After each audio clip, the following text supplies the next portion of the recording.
let's say you have an herb that you want to grow, and you plant this plant, and then you start to water it and cultivate it and so on. Well, the first thing that's going to happen is all these weeds are going to come up. Whenever you water a plant, you know, there's always weeds that come up along with it. These weeds are compared to the offenses. So you have to very carefully pluck out these weeds, or else they're going to choke the plant that you want. You see? They will compete for the resources and gradually overwhelm it. So these offenses, these 10 offenses to the holy name, are very dangerous to our spiritual life. Yet everyone begins from offensive chanting, because that's why we're here in the material world. We're offensive. We're nasty. We have to educate ourselves in the real philosophy so that we can eradicate these offenses. Then, when we see them while chanting, when we observe them in ourselves while chanting, we can address them. And of course, the best cure for all of these 10 offenses is to simply chant 24 hours a day, as much as possible. That's the real cure. Because, for example, the 10th offense is to not have complete faith in the chanting of the holy name and to maintain some material attachment even after hearing so many instructions in this matter. It's also an offense to chant inattentively. And what does inattentively mean? It means when our attention goes to anything else but the chanting of the holy name. So every devotee who attained perfection went through a time when they simply chanted every waking moment of the day and night. That is something we're all going to have to go through. I went through it when I retired in 2001 and went to Hawaii and just camped out in the woods. And that's all I did was chant for 6 months. And then I got the result. Because the constant chanting of the holy name is recommended in all the scriptures. And in Śrīmad-Bhāgavatam, there's so many descriptions of devotees who attain perfection that way. Also, Lord Chaitanya Mahaprabhu, the incarnation of Krishna for this Kali Yuga, he recommends that we do this process of constant chanting. And that's how we overcome the offenses, finally. It's not easy. But as soon as we do, as soon as we begin this offenseless chanting, then very quickly we develop prema, or ecstatic love for Krishna. This is the perfectional stage. So it just depends on how long you put off doing the actual process of chanting, 16, 18, 20 hours a day, and sleeping and eating the minimum. The sooner that you do that process, the sooner you get the result of chanting the holy name. I mean, I always teach this. I'm starting from the very first video of the introductory course, right? That's the very first thing I tell everybody. Okay, here's your mantra. Now, just give up everything and simply chant this mantra and you will see God in 6 months, right? That's what I tell everybody, isn't it? Okay? So I'm telling you the same thing again.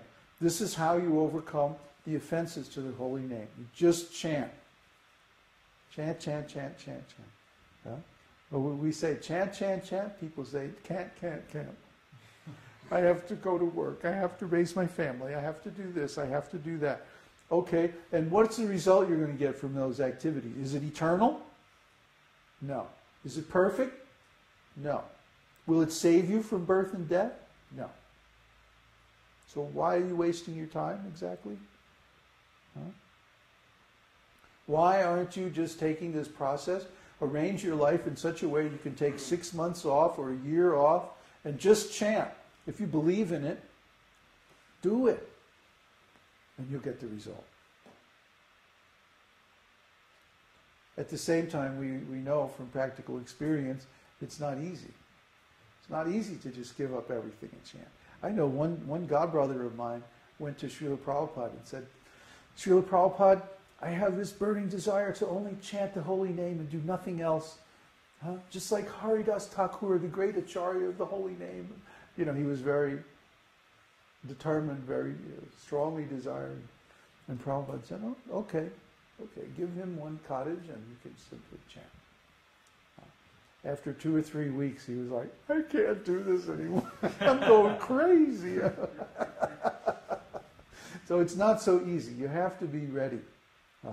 Just like if you plant a tree, let's say you plant an apple tree, you can't expect to get the fruit in a year. It's going to take 2 or 3, 4, 5 years for the tree to grow up and mature. Then it will start to produce nice fruit. And there's nothing you can do to force it to make the fruit earlier. If you do, you'll simply ruin the tree. So, in the same way, this is a process, even though it's simple, it's not easy. And it takes a certain amount of background, and you have to do that background, and how can I say, it's like you have to make a lot of deposits in your transcendental bank account before you have enough there to actually do the complete process, which is just chanting. It seems simple, but it's not easy. Does that answer your question, David?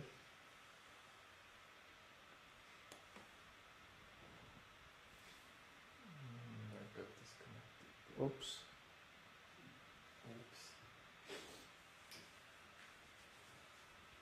I think the cell phone died. Let's see. Any questions here? Any questions here?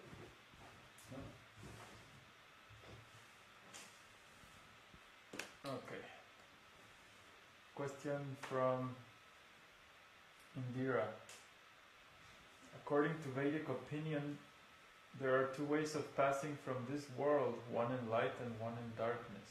When one passes in light, he does not come back, but when he passes in darkness, he returns. Right.